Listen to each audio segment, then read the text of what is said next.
Мерима деген бізді водитель алып баратат открытияға. Бұл болса біздің Борбуева Назгүлдің мамасы ежі ол. Борбуева Назгүлдің офис ашылып, ошол жаққа майлаған баратабыз. Бұл болса белгілі ырчы жана комузчу Дамира Ниязбекова. Аплодисменты. Бұл сүйлеп атқан мен.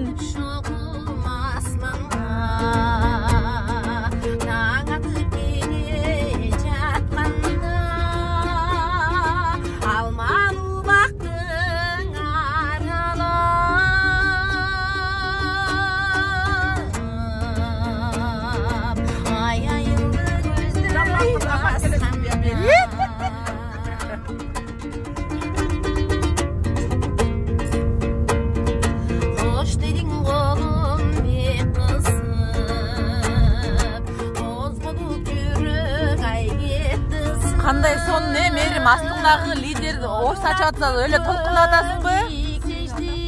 Молодец, қарашы. Артыңдан келтеген команда, келеген лидерлер. Супер.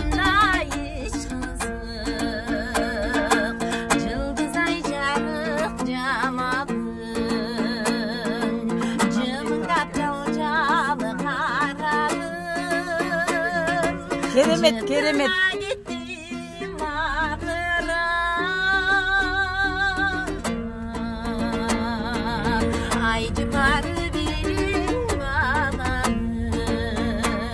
Назгуля күт, біз баратабыз.